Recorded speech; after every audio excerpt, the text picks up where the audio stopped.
আপনি কি জানেন বাংলাদেশে এমন একটি জায়গা আছে যেখানে মাত্র একদিনেই আপনি একসাথে পাহাড়, সমুদ্র, ঝর্ণা ঘুরে দেখতে পারবেন? আজকের ভিডিওতে আমি আপনাদের নিয়ে যাব একদিনে ঢাকা থেকে সীতাকুণ্ড ভ্রমণের অসাধারণ এক অ্যাডভেঞ্চারে, যেখানে থাকবে হাইকিং, নেচার আর লো বাজেটে রিয়েল ট্রাভেল এক্সপিরিয়েন্স।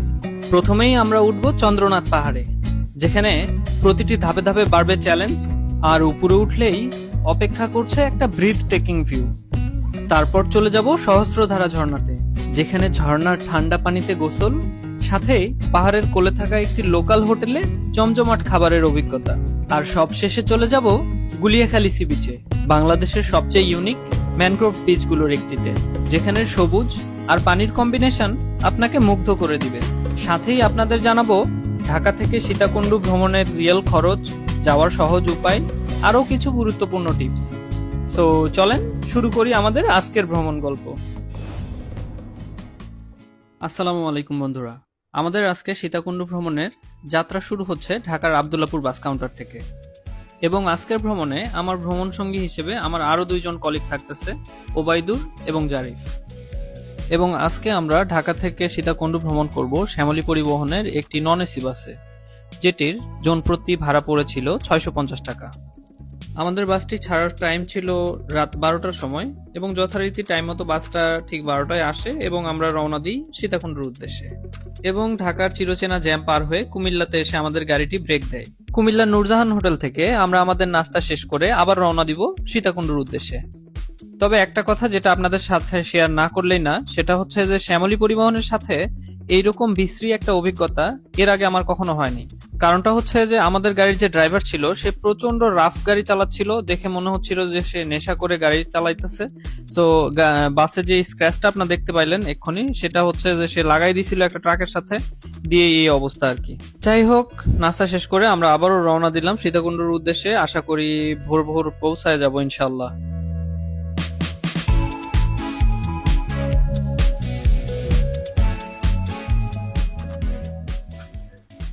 আসসালামু আলাইকুম এভরিওয়ান, পাহাড় ঝর্ণার নগরী সীতাকুণ্ড থেকে সবাইকে স্বাগত জানাচ্ছি। আমি জনি, অ্যান্ড আমরা মোটামুটি 6:40-এ এখানে এসে নামছি। সো আমরা এখন একটু নাস্তা করব, নাস্তা করে আমাদের পরবর্তী ডেস্টিনেশনের জন্য আমরা রওনা দিব। সো আমরা সকালের নাস্তার জন্য সীতাকুণ্ড বাজারেরই একটি লোকাল রেস্টুরেন্টে দাঁড়ালাম। সেখানে আমাদের নাস্তা শেষ করে আমাদেরকে সিএনজি রিজার্ভ করতে হবে চন্দ্রনাথ পাহাড়ে ওঠার জন্য। সো চলেন আগে নাস্তা শেষ করা যাক। নাস্তা শেষ করে হোটেলের সামনে থেকে আমরা একটা সিএনজি রিজার্ভ করলাম, যেটা 100 টাকা পড়েছিল। এছাড়াও আপনারা চাইলে লোকালি 20 টাকা করে জনপ্রতি দিয়ে যেতে পারেন। গ্রামের আঁকাবাঁকা পথ ধরে এগোতেই চোখে পড়ল এখানকার হিন্দু সম্প্রদায়ের তৈরি বেশ কিছু স্থাপত্য ও মন্দির।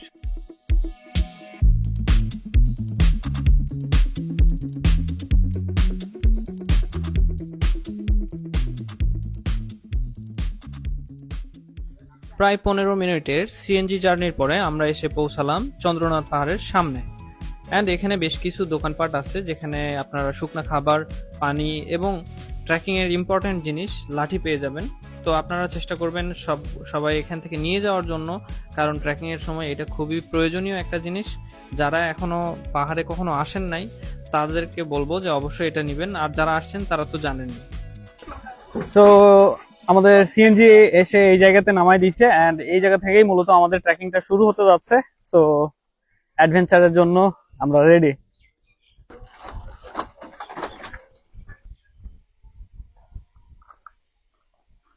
সো এখন মোটামুটি সকাল 7:30, সামনে পুরো একটা দিন পড়ে রয়েছে। দেখা যাক আমাদের জার্নিটা কতটা এক্সাইটিং হয়। ও হো হো হো হো, প্রথম দর্শন মিলে গেল পাহাড়ের। ভাই কেমন লাগতেছে? ভালো লাগতেছে, চলেন। First impression just wow. অনেকদিন পরে আসলাম এখানে। সো গ্রুপ ট্যুর, আমাদের 3 জনের গ্রুপ।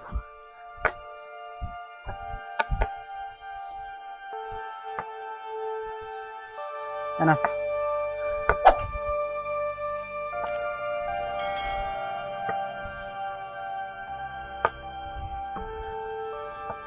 অ্যান্ড আপনারা যদি মাইক্রো বা ব্যক্তিগত কোনো পরিবহন নিয়ে আসেন তাহলে কিন্তু এই রাস্তা দিয়ে মোটামুটি উঠে এই জায়গাতে, এই যে সামনে পার্কিং করা আছে, এই জায়গাতে কিন্তু পার্কিং করে রাখতে পারবেন।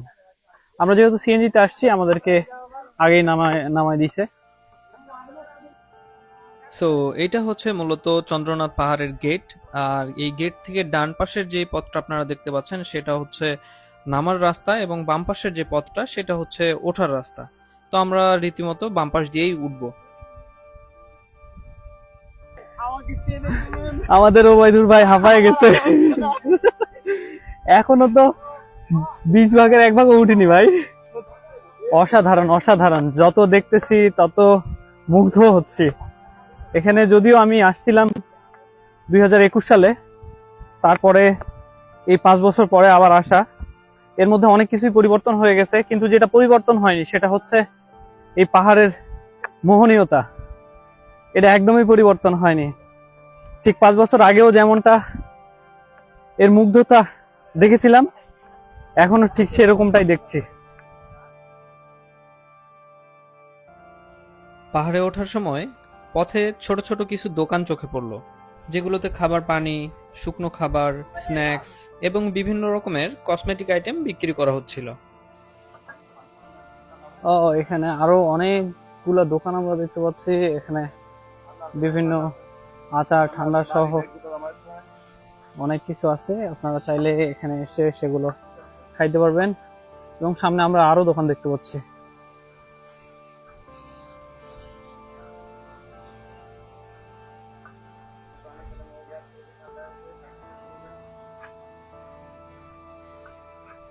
সো বন্ধুরা, এখান থেকে শুরু হয়ে যাচ্ছে হচ্ছে অফ রোড, অর্থাৎ হাইকিং রোড।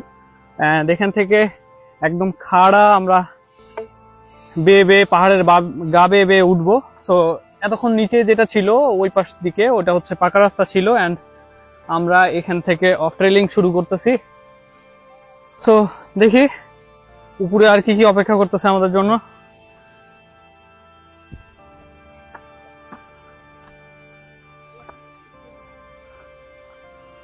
আর এভাবেই আমরা চন্দ্রনাথ পাহাড় জয় করতে করতে একদিন এভারেস্টে জয় করে ফেলবো ইনশাআল্লাহ। এটা দুর্দান্ত একটি রাস্তা, হ্যাঁ, গিরিময় দেখতে পাচ্ছেন।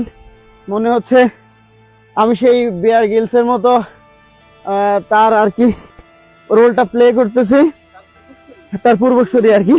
কিন্তু দুঃখিত, তার মতো পোকামাকড় খেতে পারবো না। কিন্তু আসলে সে যে সার্ভাইভ আমাদেরকে দেখাতো, সেই সার্ভাইভটা করেই আমাদেরকে উপরে উঠতে হচ্ছে। এই দুর্গম গিরিপথ, পাহাড়ি পথ ধরে ওঠার অ্যাডভেঞ্চারটাই যেন অন্যরকম একটা ব্যাপার।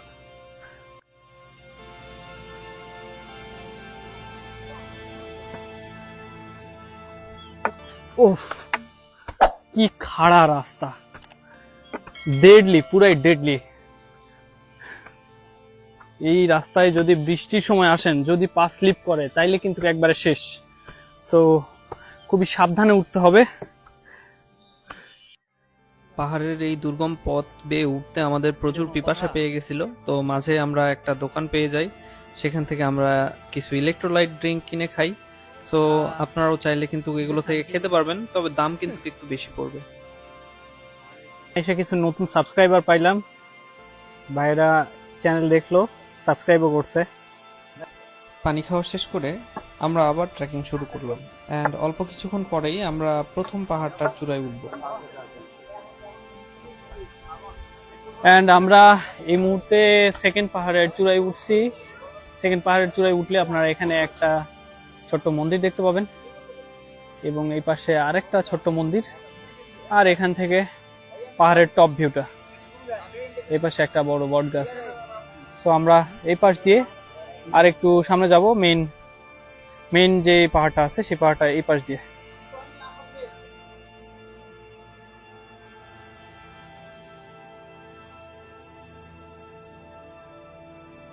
রাস্তার অবস্থা খুবই কঠিন।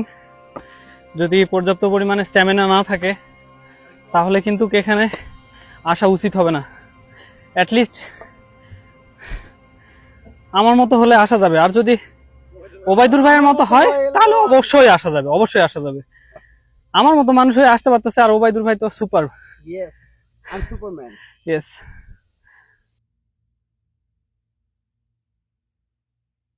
And guys, finally we are here.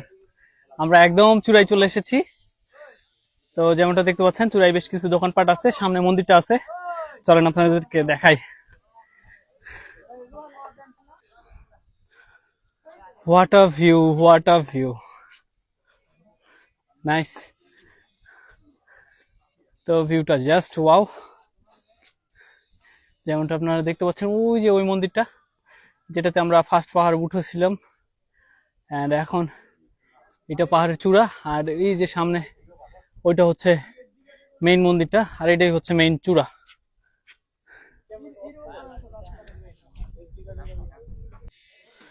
বন্ধুরা, এটি হচ্ছে সেই সীতাকুণ্ডের চন্দ্রনাথ পাহাড়ের চূড়ায় অবস্থিত চন্দ্রনাথ মন্দির। বন্ধুরা, এটি কিন্তু বাংলাদেশের অন্যতম প্রাচীন হিন্দুদের তীর্থস্থান হিসেবেও পরিচিত। হিন্দু ধর্ম মতে এটি হচ্ছে 51টি শক্তিপীঠের একটি, আর এখানে দেবী সতীর ডানা পতিত হয়েছিল। আর এই মন্দিরকে কেন্দ্র করেই কিন্তু প্রতি বছর এখানে হাজারো দর্শনার্থী ঘুরতে আসেন। সো চলেন আমার ড্রোনের চোখে আমরা এই পাহাড়ের সৌন্দর্যের একটা ঝলক দেখে আসি।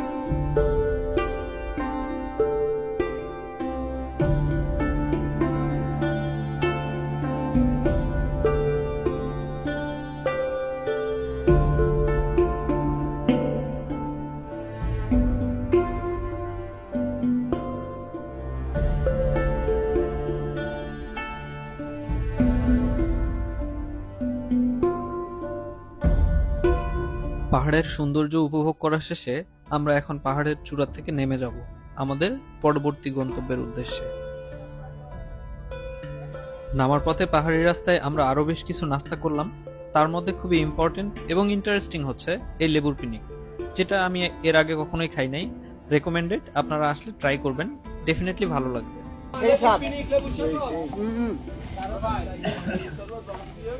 রস পড়ে গেল, তবে জিনিসটা আসলেই জোস। এই যে ওবাইদুর ভাই এখন পিনিকে ঝিনিকে চুমুক মারতেছে,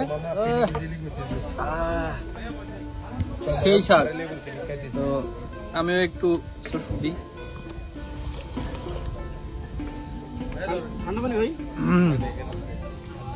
কড়া জারিফ।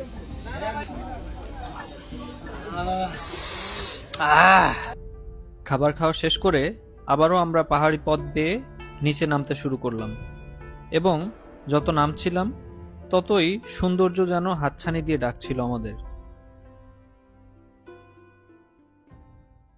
পাহাড়ের চূড়া থেকে নেমে 550 টাকায় আমরা আবার একটা সিএনজি রিজার্ভ করি সহস্রধারা 2 ঝর্ণাতে যাওয়ার জন্য। অ্যান্ড এখান থেকে সহস্রধারা 2 এ যাওয়ার জন্য আমাদের মোটামুটি আধা ঘন্টা সময় লাগবে।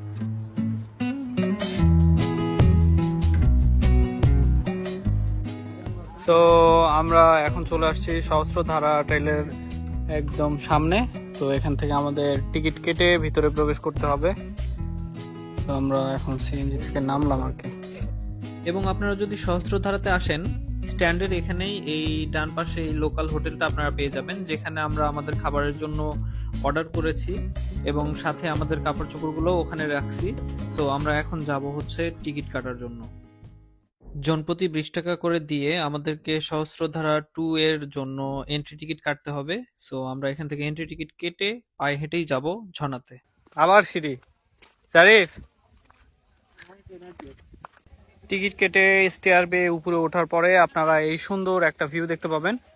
চারিপাশে পাহাড়, এইখানে একটা লেক, অ্যান্ড এই পাশ দিয়ে দুইটা টেন্টের মতো করা, যেখানে মানুষ বিশ্রাম নিচ্ছে। আর আমরা এই ওয়াকিং ওয়ে ধরে সহস্রধারার দিকে যাব।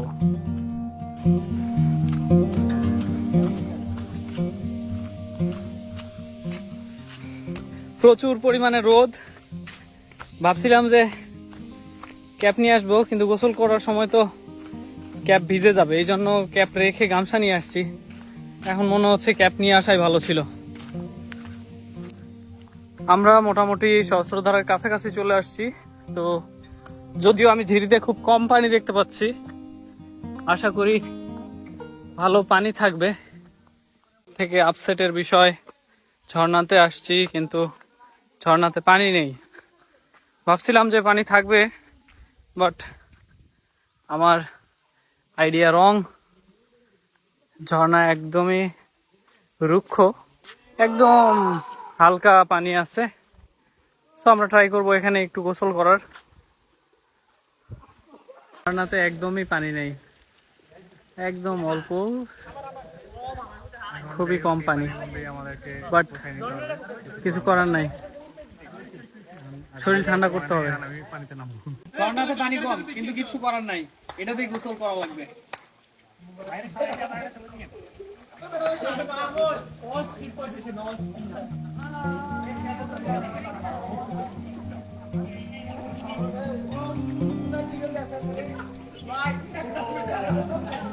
যেহেতু আমরা শুকনো মৌসুমে আসছি, সেহেতু পানি এখানে কম থাকবে, এটাই স্বাভাবিক।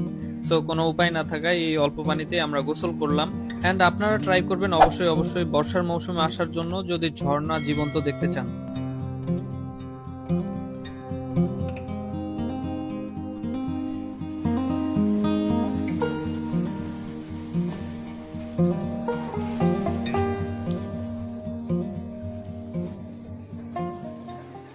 গোসল শেষ করে আমরা আবার রওনা দিলাম সেই হোটেলটার উদ্দেশ্যে, যেখানে আমাদের খাবার অর্ডার করা ছিল। সো এই হচ্ছে আমাদের 160 টাকার প্যাকেজ, যার মধ্যে প্রতি প্যাকেজে একটা করে ডিম, একটা করে মুরগির পিস, আলুর ভর্তা, আনলিমিটেড ভাত এবং আনলিমিটেড ডাল রয়েছে। খাওয়া দাওয়া শেষ করে সহস্রধারা স্ট্যান্ড থেকে গুলিয়াখালী সি বিচে যাওয়ার জন্য আমরা আবার একটা সিএনজি রিজার্ভ করলাম, যেটার প্রাইস পড়েছিল 550 টাকা। সিএনজিতে মোটামুটি 45 মিনিট জার্নি করে আমরা পৌঁছে গেলাম গুলিয়াখালী সি বিচ। বন্ধুরা, এ হচ্ছে গুলিয়াখালী বিচের স্ট্যান্ড।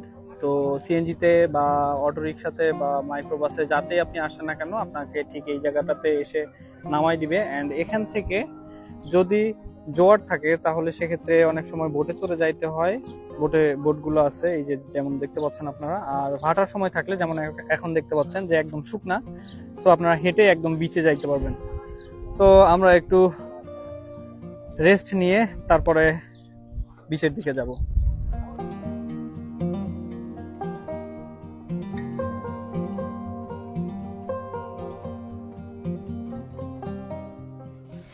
তো আপনারা যদি বোটে না যান তাহলে এই যে এই রাস্তা দিয়ে নিজ পায়ে হেঁটে হেঁটে আপনাদেরকে বিচের মধ্যে যাইতে হবে। যদি জোয়ার এসে থাকে সেক্ষেত্রে কিন্তু এই রাস্তা দিয়ে যাওয়া সম্ভব হবে না। সো সেক্ষেত্রে আপনারা কিন্তু বোট ইউজ করবেন, বাট জোয়ার না থাকলে আপনারা পায়ে হেঁটেই যেতে পারবেন। জারিফ খুবই টায়ার্ড, তারপরও ছুটে চলেছে সমুদ্রের টানে। প্রচুর পরিমাণে দর্শনার্থী আসছে। আর আমি যখন আসছিলাম আজ থেকে 4-5 বছর আগে, তখন কিন্তু এই দোকানপাটগুলো একটাও ছিল না।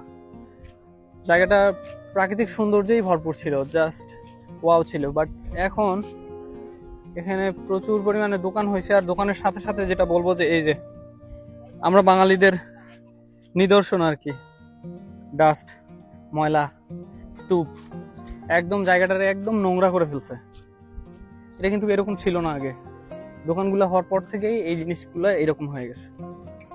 আমি দর্শনার্থীদের সবার উদ্দেশ্যেই বলবো, আমরা যারা এখানে আসি, প্রকৃতিকে ভালোবাসি, তারা সবাই যেন এই জিনিসগুলোতে সতর্ক থাকি, কারণ পরিষ্কার পরিচ্ছন্ন রাখা সবারই কিন্তু নৈতিক দায়িত্ব। এই সেই গুলিয়াখালী সি বিচের এই যে গর্তগুলা,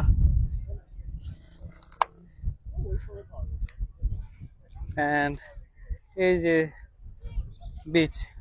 আর এটা বাংলাদেশের অনেস্টলি অন্যরকম একটা বিচ। এখানে নর্মালি স্যান্ডি বিচের সাথে কিন্তু গ্রিন ম্যানগ্রোভ মিলে একটা অন্যরকম এনভায়রনমেন্ট ক্রিয়েট করে রাখছে। আমার সীতাকুণ্ডু ভ্রমণের অভিজ্ঞতায় এই জায়গাটা কিন্তু আমার কাছে পার্সোনালি বেশি ভালো লেগেছে, কারণ আমি ঝর্ণার যে এরকম একটা আশায় ছিলাম যে ঝর্ণাতে অনেক পানি পাবো, বাট পানি পাইনি। তো সেক্ষেত্রে আমি একটু মন খারাপ। বাট এই জায়গাটা কিন্তু যেরকম নেচার সেই রকম সমুদ্রের শীতলতায় একদম পিচফুল একটা প্লেস। মোট কথা যারা নেচার লাভ করেন, নেচার ভালোবাসেন, তাদের জন্য এই জায়গাটা একটা পারফেক্ট প্লেস। সো চলেন পাখির চোখে এই জায়গাটার সৌন্দর্য আমরা দেখে আসি।